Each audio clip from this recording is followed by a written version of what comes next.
Episode of Built from Broken. I'm Mernalina, but you could call me Mayez. And this is more than a This is more than just a podcast. This is a rebuild, raw, unfiltered, uncensored podcast built on my pain. The reason why it's called Built from Broken is because I decided to change my life when I felt like I hit rock bottom. When I felt like I had nowhere to turn. When I felt like I didn't have a suitable place to turn to basically let my emotions out, to guide me through my struggles, my daily trials and tribulations. Not in no way, shape, or form saying that therapy didn't help, because I also have had therapy. But this is basically what this podcast entails. What can you get from Built from Broken? What is the purpose of Built from Broken? And the purpose is so that this can be a safe space for people to not feel like they're being judged by their everyday lives. This is basically owning your flaws, owning your mistakes, owning whatever it is that may have been your downfall, and rebuilding yourself from the ground up. Now, I want you to know that today, this is not just a recording. This is a release, a reckoning, and a rebuild. Again, I'm Mernalina, but you can call me Mayez. This is how I'm going to try and help, by being my own example of showing you that life is what you make it. Life is life. There's no handbook on how to live life. Everybody's life is different. No matter your career goals, no matter what it is that you go through on your daily life, everyone has a struggle. And hopefully this podcast can help you get through your struggles. So I want to speak on the fall. What was my fall? And to pinpoint one thing and say my fall is this specifically would be inaccurate. So my first true real life fall was when I was 18 years old. I came into almost $1 million, or I could say just over $1 million, from an accident that I had when I was an infant. And by 21, I was broke. This is around the time, if some of you know who Bernie Madoff is, he was a man who did a Ponzi scheme, and a lot of people at that time, around 2007, 8, or 9, a lot of people committed suicide for losing their life savings and losing money that could basically help them live their lives. I was not a part of that, but I'm just giving you an insight around the time frame. My downfall was particularly about the same kind of money, in a way, at least for me. You know, at that time, it was very difficult for me to understand the transition of having everything you want to now having nothing. And on top of not having nothing, the responsibility of other people thinking that it was your responsibility to make sure they were well.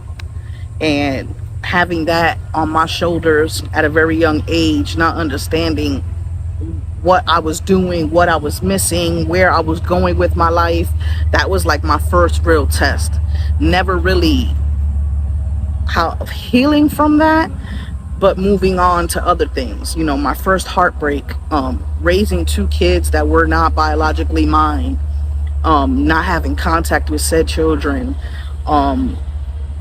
almost getting arrested for federal fraud, I think it was. No, federal, basically stealing money.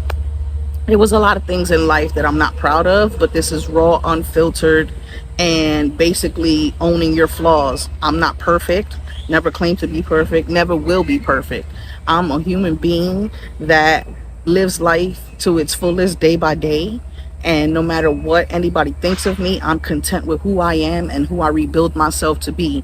So opinions of other people should not have an impact on you so much that you give them the power to change your insight on yourself after you went through so many years of building up yourself to being your best. So with that being said, My falls, again, start with the money, with the losing of the children. And 6 years ago, I don't know what it was in me that decided that this had to stop. I didn't want to be a victim. I didn't want to feel broken. I didn't want to feel lost. I wanted to find a path for myself and see what it is that I was missing. What was it that I was losing? What was it that I was self-sabotaging myself about through these years of trying to get out of myself? I guess you could call it self-hate. My biggest downfall was being my own worst enemy. And a lot of us don't realize that we are our worst enemies, because nobody in life wants to be wrong. Nobody in life wants to be told what to do. Nobody in life wants to be ridiculed. But everybody in life should always be open to constructive criticism. Not saying that someone's life can impact yours in a way that if they give you advice or they give you something to follow, you're wrong, or it's going to make you feel less than. Sometimes people just give you advice for just that, advice. There are people out here that will ask for advice and then get upset with the advice you give them. That's crazy to me, but that's here nor there. I had to basically reach into myself, look in the mirror, break myself piece by piece, and build me back up in the same way. I was not a fairy tale in everybody's story. And that was one of the hardest things I had to come to terms with. That I too was a villain. That I too was a monster to some people. That I too was not a very nice person. That I too lacked love. That I too lacked empathy. And in life, accountability works when you hold yourself accountable and don't make excuses for the things that you do to other people.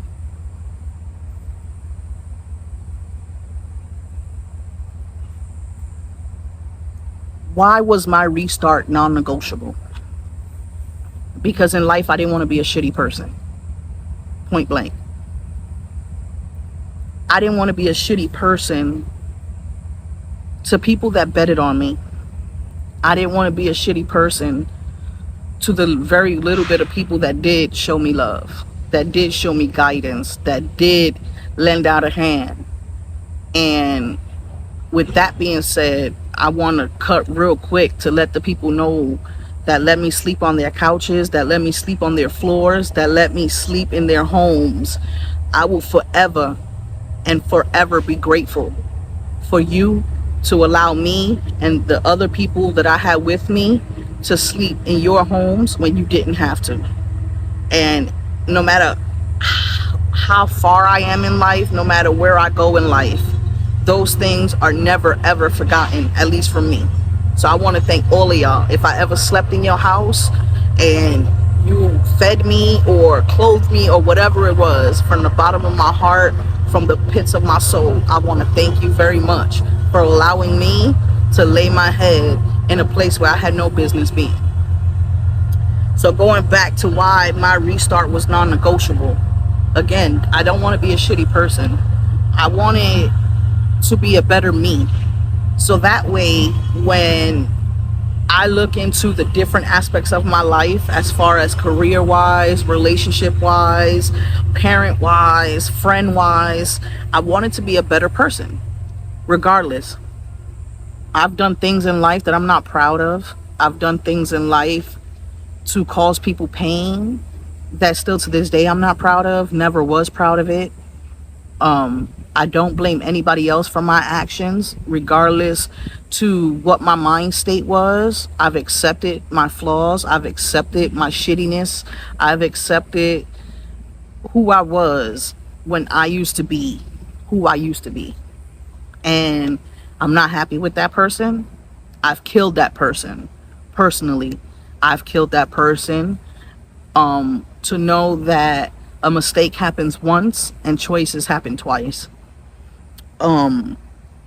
Choosing to restart was a personal decision of mine because not only did I deserve a fresh restart from all the past pain that I've endured, but also the past pain that I have shelled out to other people that didn't deserve it.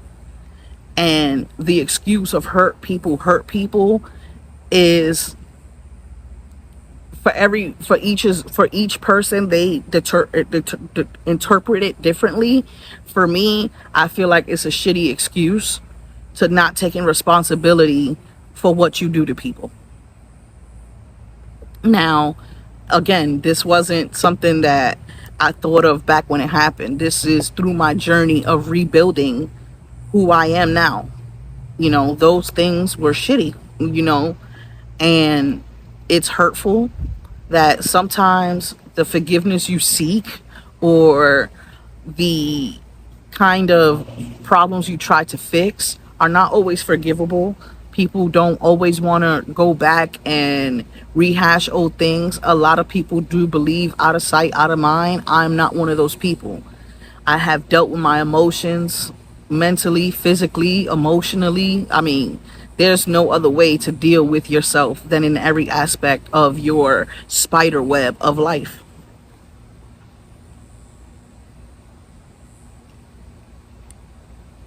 How did I have to face myself? It was hard to look in the mirror. It was very difficult to look in the mirror and see a positive person, a true positive person, when you have this pain and this hate in your heart for the things that frustrate you, when you try to get through to people, or vice versa. I was not a very nice person. Looking back at who I used to be, because of the things that I was dealing with, because of the emotions I didn't fully understand, I feel like back then I was a very unemotional, unstable facade of a person that I thought I was.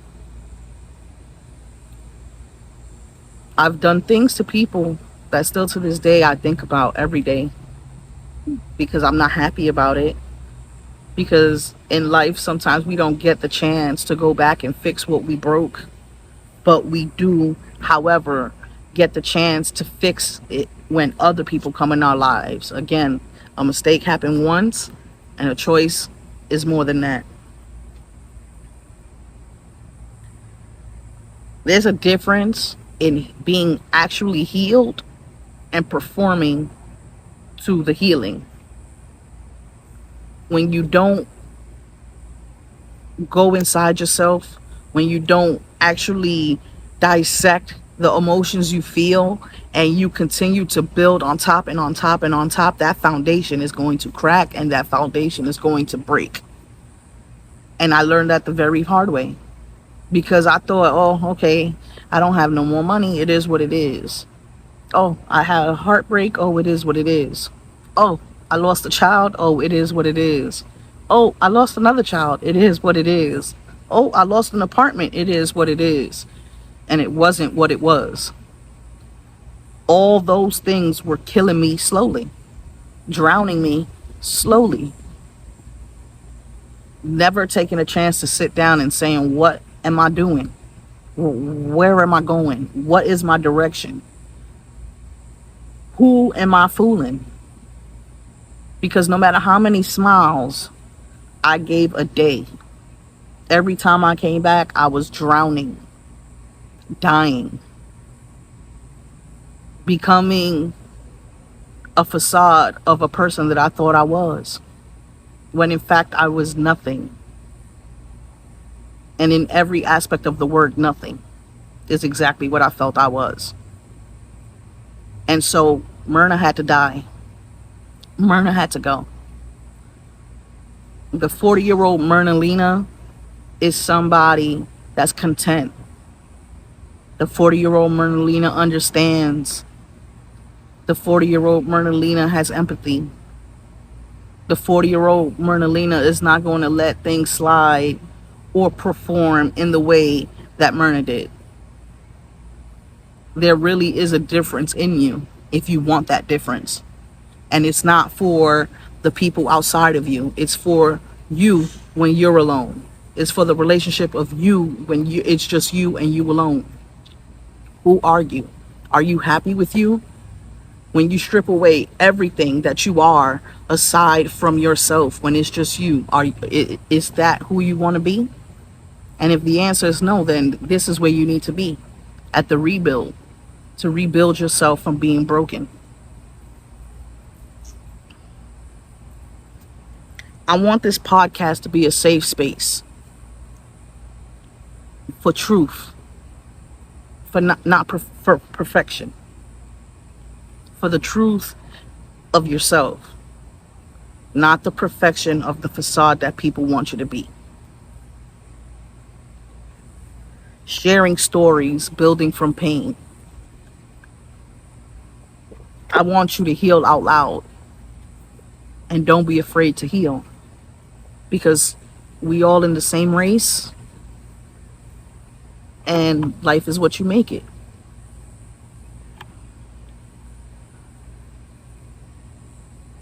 In my podcast, I want to do cool Q&As to help you, basically like a self-help book.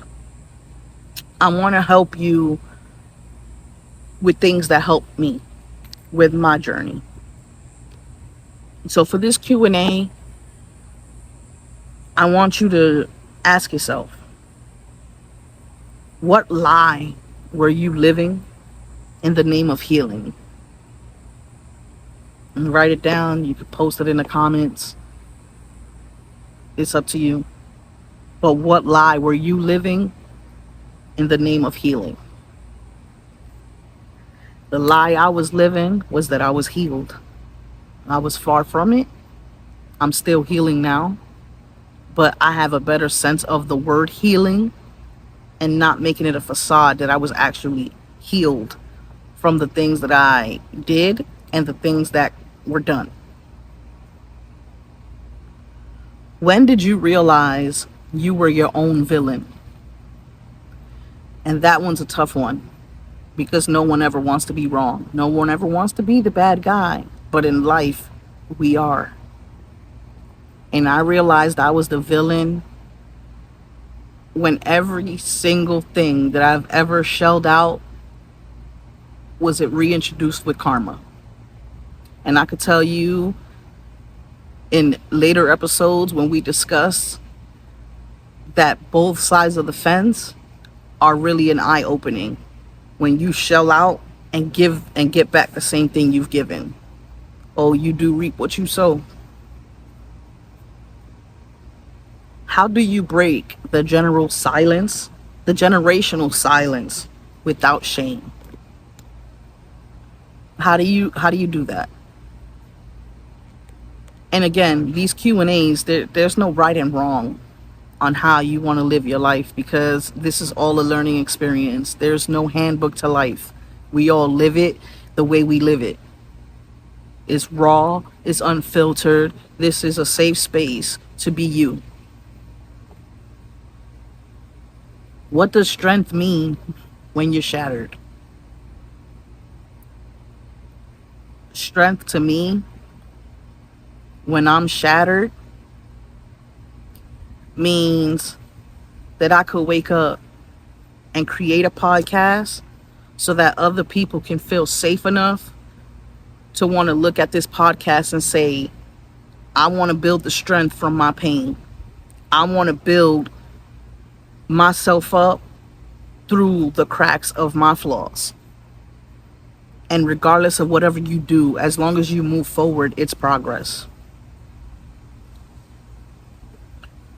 On top of Q&As for this podcast, I also want to do strength tools, which could be things that you can do on your own when you're alone, a sort of an affirmation for you learning how to build yourself up. I want you to write a letter to the version of yourself that you used to be. And once you write that letter and let all your fears, all your flaws, Everything that you want to let go in that letter, I want you to rip it up, burn it, drown it, flush it, whatever you want to do with it, and then rebuild it and write a new letter to the person that you're becoming, the one who you're happy with, and see how you feel. You can write it in the comments. You could DM me. Tell me how you feel and see if it helps you. At least feel 1% lighter than you did before you turned on this video. We don't hide hurt here. We honor it. We go through it. We grow through it. I want you to keep building, and I want you to heal out loud. For those of you just joining the podcast, this is Built from Broken. But when I started this podcast 6 years ago, it started out as Be the Strength You Seek. And you can still find that on Facebook. You can still find that on YouTube. But this is the building after the strength. And I want you to join me for every episode after this, so we could build together. Just normal people living everyday life through the struggle. Whether it's emotional, whether it's physical, whether it's in your career, whether it's in your personal life. This is a judgment-free zone. This is where the broken become whole again. And I hope that in some sense of the word heal, I hope I could be somebody's strength. In the sense of helping you be the strength you seek. Have a good day.